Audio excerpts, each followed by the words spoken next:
When I was 13 to 14 years old, me and my friends would sneak out and go hang out with our boyfriends out in the middle of nowhere. We lived basically in the middle of nowhere, so going to random back roads was pretty much our only option for having fun. We would go to this place the locals called the Tunnel.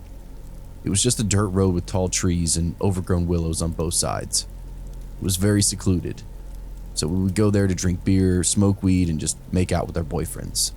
They would always tell us spooky stories of a large black dog that would chase their car every single time they went down there at night.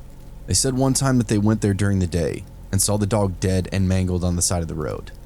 The next time they were back at night, the dog was alive and well, and chasing after their car again. I knew they were just telling us these stories to scare us, and I wasn't sure if I really believed them or not, since I had come down to this place with a few of them a few times, and I've never seen that black dog. One night, around 1 or 2 in the morning, we were sitting in our friend's car in the tunnel. We'd all been drinking and smoking weed. We were joking and laughing when suddenly, the driver whispers, "What is that up there?" I looked and didn't see anything, so I replied, "There's nothing up there. Your eyes are playing tricks on you." "No, seriously, there's something in the road up there," he replied. The guy sitting in the passenger seat agreed and said that he saw something too. The driver put the car in drive and started slowly rolling forward. Once he did, a figure emerged out of the dark. A man in shorts is standing in the middle of the road, watching us drive toward him. This is a dirt road in the middle of nowhere at 2 in the morning on a very cold fall night, and this man is standing in the road wearing nothing but shorts.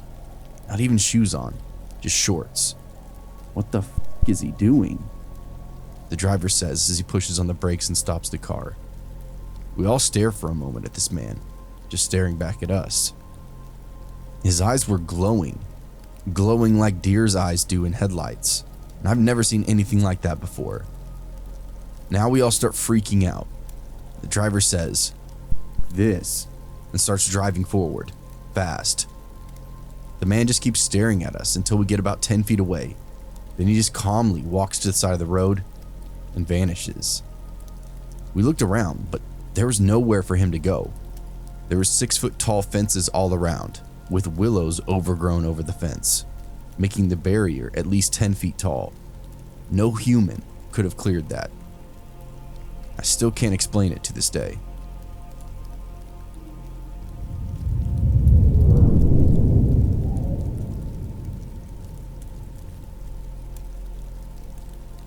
I'm back with another Utah Basin middle of nowhere story.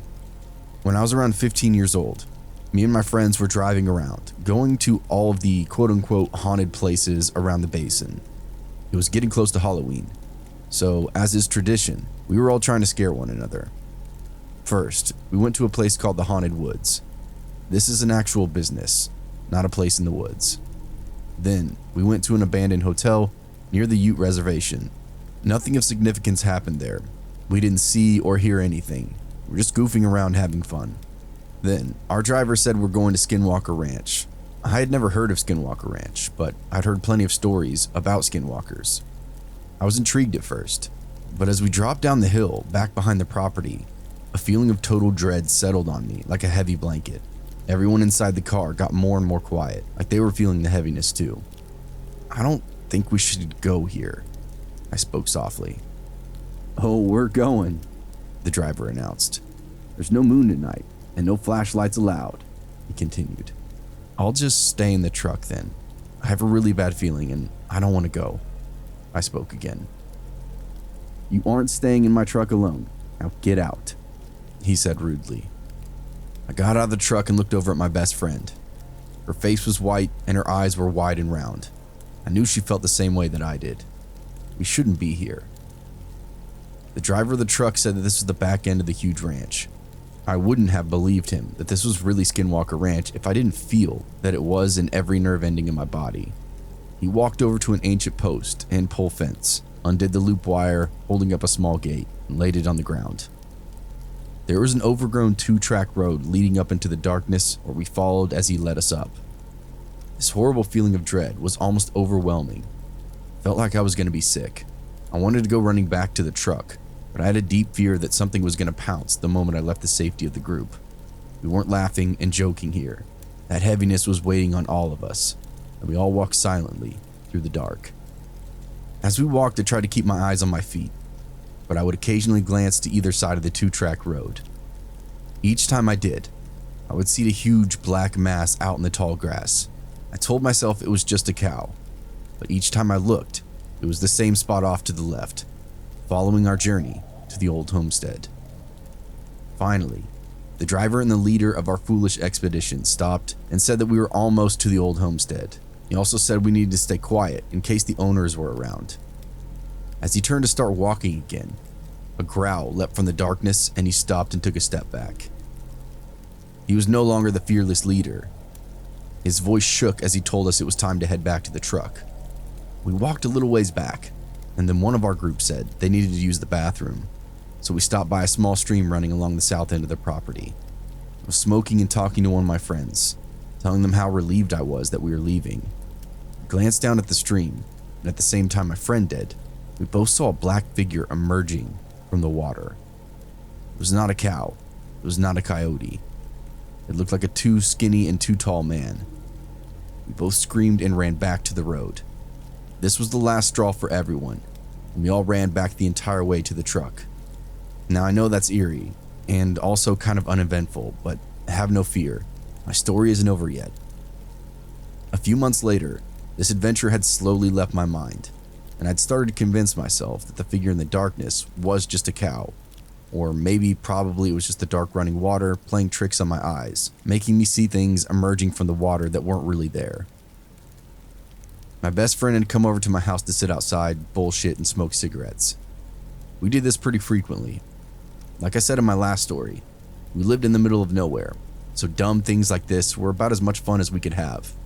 So we're just sitting there in her car, across the road from my house. Her car is pointed toward the town park, which was about a block away from my house. There was no other houses on the way to the park, so with the street lamps on at the park, you can basically see everything up there. "Oh look, a deer," my friend said suddenly. I could see a set of glowing eyes on the very end of the park. "Oh, yep, there it is," I reply. We watch it as it slowly walks towards the center of the park. In this spot is a huge metal slide/jungle gym thing that's probably about 10 to 12 feet tall. As the deer is walking, I notice that for some reason, I can't quite make out any features of the deer. It always seems to be just out of reach of the street lamps that are dotted throughout that park. That deer is right next to the slide when suddenly, it stands up. The eyes that we're watching are suddenly even with the platform on the slide, which would make this deer 10 to 12 feet tall. Then, it starts to walk, standing on its hind legs. Me and my friend both start panicking. What the f*** is that? That's not a deer. We keep watching this extremely tall creature cross the park when my friend decided that we're driving up there. She locked the doors and we head towards the park. When we were almost there, the eyes had crossed the street and went into the neighborhood across from the park. And by the time we finally got there, whatever it was, had now vanished. After a few months went by, the event had definitely rattled us, and there was no convincing ourselves that it was a deer.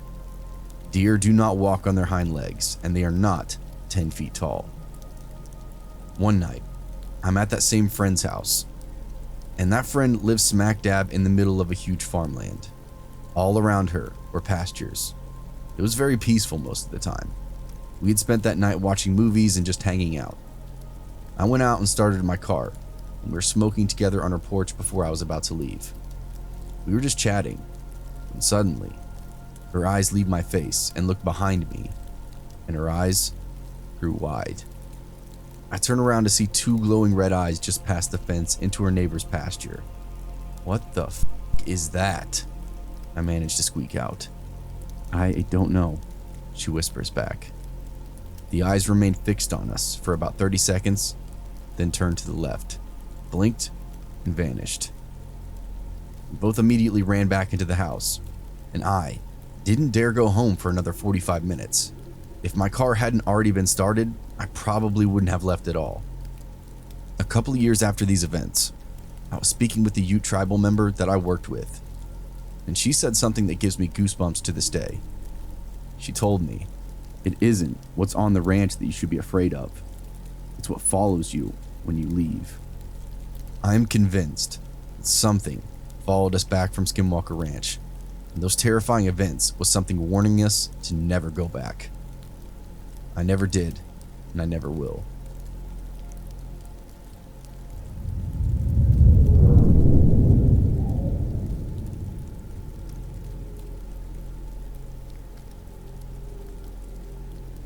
A bit of context first. My cat likes to go outside every day.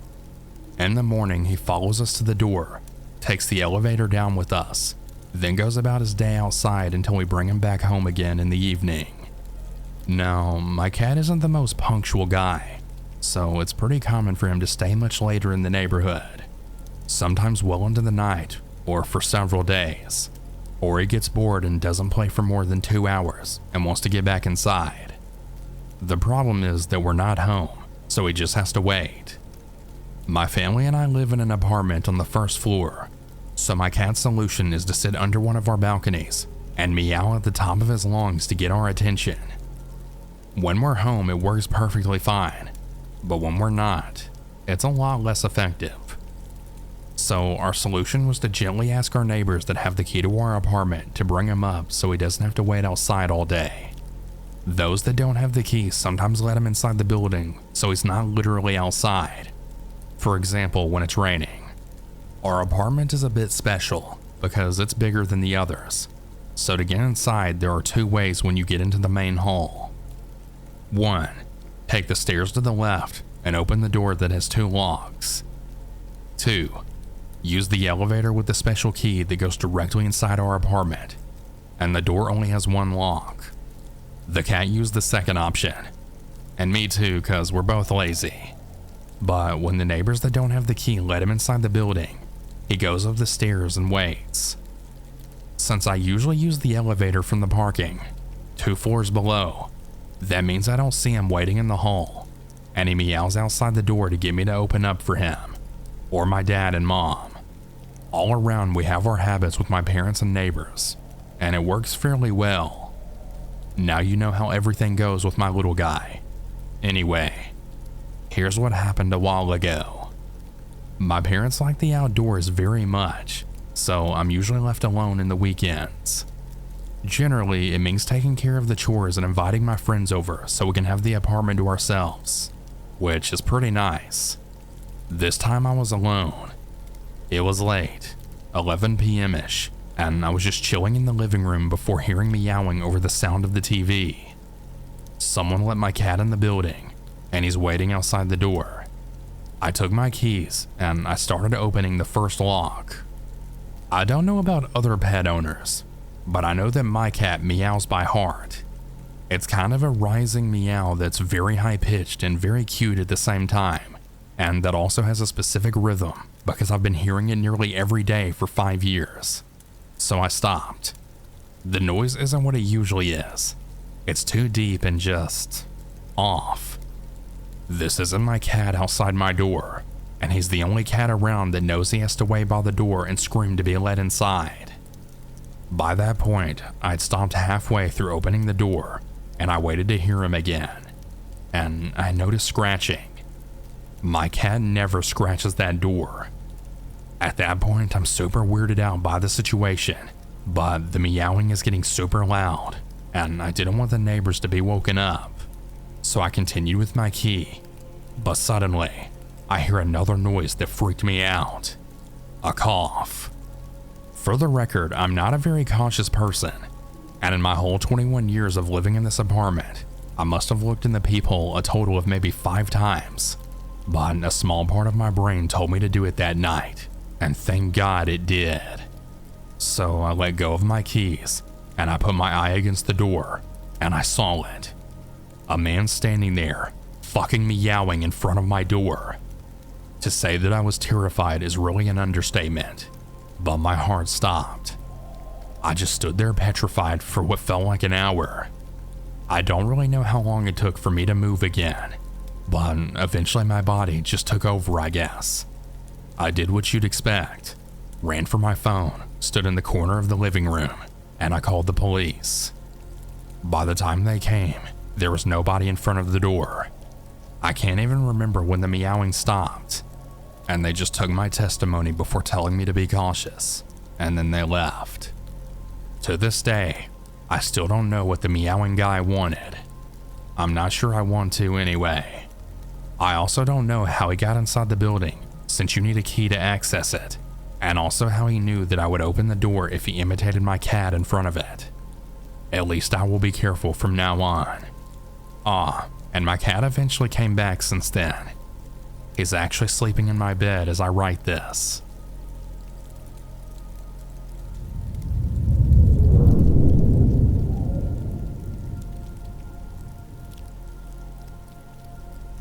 This is one of the most unsettling experiences I've ever had, and I had to share it with you. So I got a babysitting gig over the summer for one of my professor's sister's kid. I go over there to babysit one night, and this is a pretty big house, like a decent size. Not like mansion level huge, but pretty big nonetheless, with 2 stories and this fancy pool. They were pretty well off people, I guess you could say. So anyways, the mom leaves the kid with me. He's 9. We hang out for a while, maybe an hour and a half or so. He shows me his fancy toys in the living room, and he's like, wait, I have to show you the trains. So I follow him. He brings me downstairs to their basement, where there's this huge train set down there. It's at least the size of 2 dining room tables, with a train station, multiple tracks, a river, trees, mountains, and even this little town. It was actually pretty cool. So I'm like, whoa, dude. Watching him mess around with it and stuff. Then the train station starts making this loud beeping sound. The kid rushes to shut it off and goes, "Gotta be quiet, because my dad is sleeping." I'm like, oh, okay. He explains that his dad works at nights and sleeps during the day. So I'm like, I guess that explains why he needs a babysitter. Anyway, a few more hours go by. Most of it spent in front of the TV Roku thing. And eventually his mom comes home. She pays me and asks how it went. Jokingly, I tell her that he could get a little rowdy, but he was okay. Everything went well. She tells me she hopes it wasn't too much trouble. Then I reply somewhat joking that it's no big deal. And since we had to be quiet anyway, since there was no rowdiness or something like that. She kind of blank stares at me for a moment, then asked, "What do you mean?" So I explained, "Oh, with your husband asleep and all, we didn't want to be too loud." She just blank stares at me still. I start to feel a little awkward, wondering what I said wrong until she replies, "My husband, I'm not married." I just pause and look at the kid who's sitting on the other side of the room messing around again with his toys. I shake it off because I'm tired and just want to take my money and leave, so I laugh awkwardly. "Oh, okay, I think maybe I just misunderstood something he said." She laughs too. "Well, it would be nice to have another set of hands around here, but for now, it's just me." In my head, I'm like, what? Just me? Hello, I don't know, I'm freaking out a little bit. And obviously I don't want to freak her out, so I just laugh awkwardly again and like, haha, yeah, I get that. And I leave not long after that. So yeah, we part ways and I speed away. Been thinking about it ever since. Is that not the creepiest shit ever? I'm hoping it was just some sort of miscommunication, but whatever happened, it freaked me the fuck out. And I'm not sure if I want to babysit there anymore.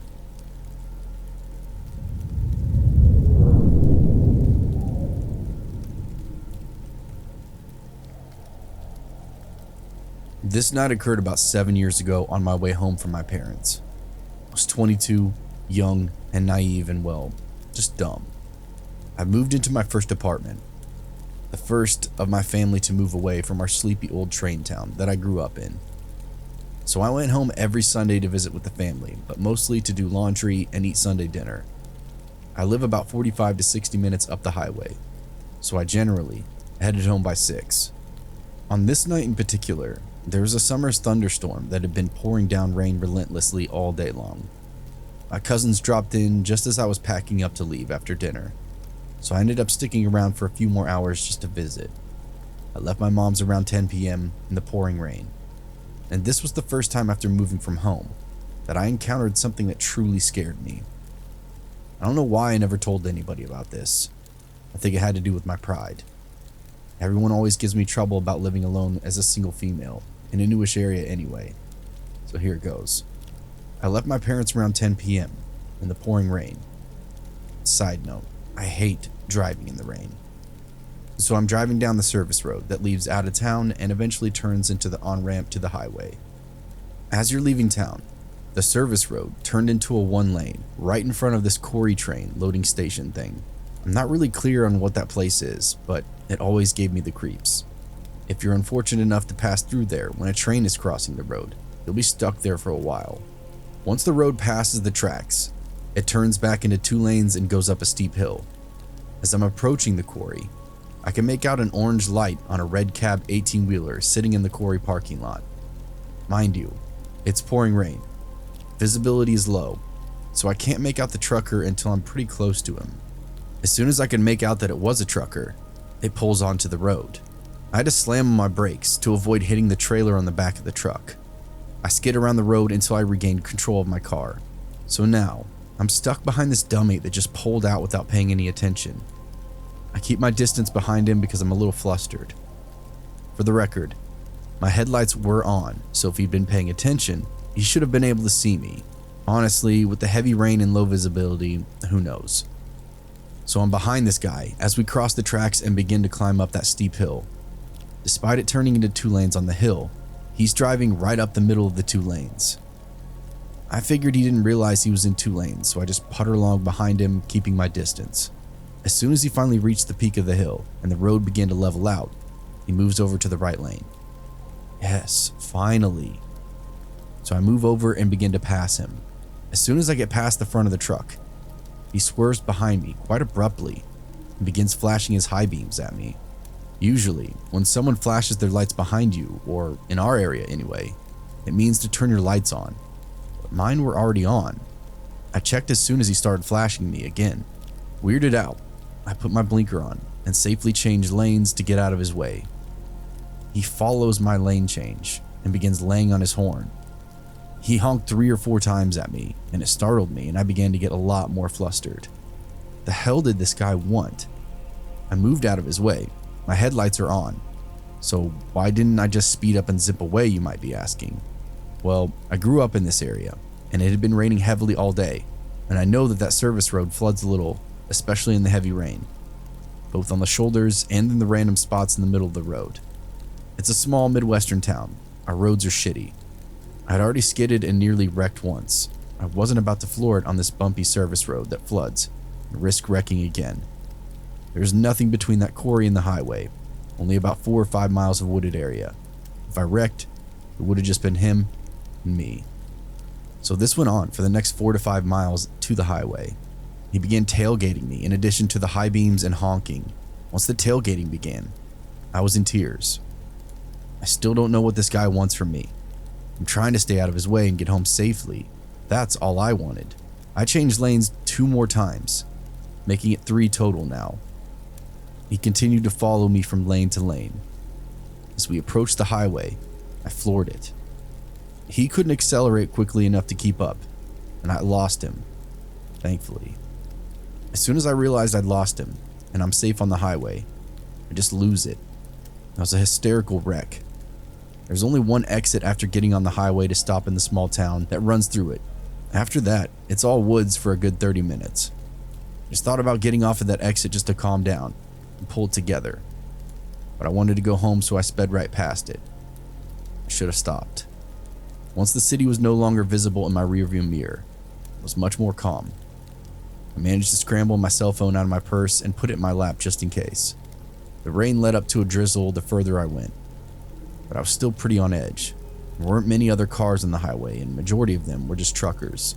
I'm cruising along in the center lane when the truck next to me in the passing lane begins blaring the horn and moving into my lane, forcing me over into the 3rd lane. He continued moving over, nearly forcing me off the highway.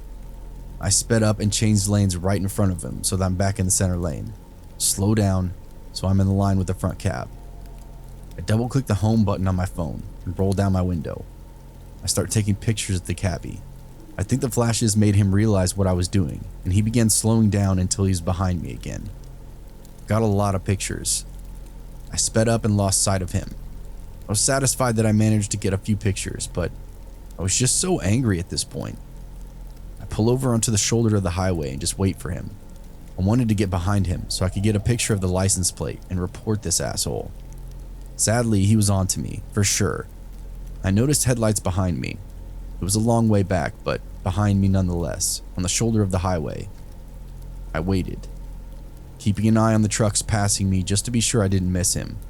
As I looked back again, I noticed a shadow pass through the headlights of the truck, which spooked me quite a bit. Did he get out of the cab? I didn't end up sticking around to find out. I got back in my car and just took off and got home as quickly as I possibly could. The pictures were a total failure. It was still drizzling. The flash combined with the drizzle just resulted in washing out of the pictures.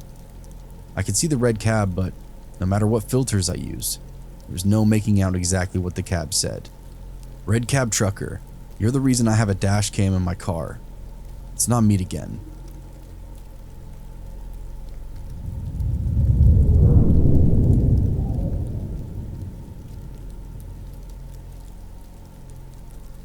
Hey everyone, thanks for listening if you stuck around to this point.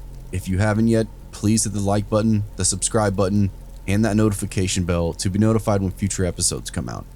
If you have a true scary story of your own, feel free to send it to my email or post it to my subreddit. You can stalk me on Twitter, you can stalk me on Facebook, and you can also stalk me on Instagram. All these links are below. What's up everybody?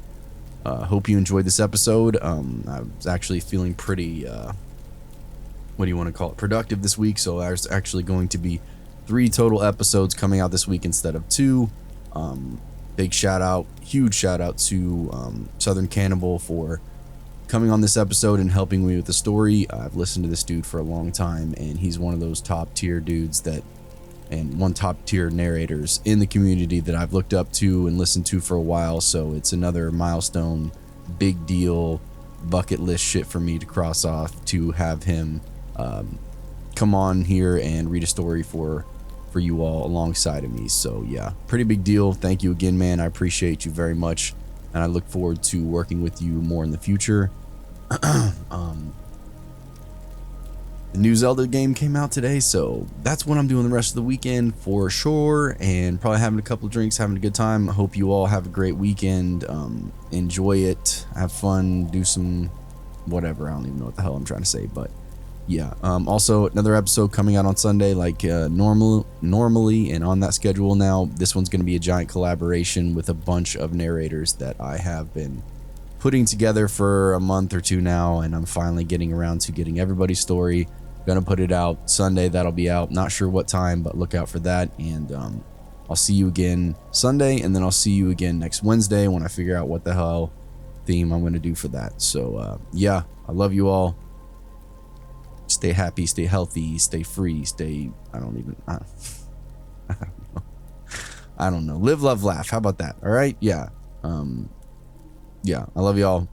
I'll see you in the next one. Cheers.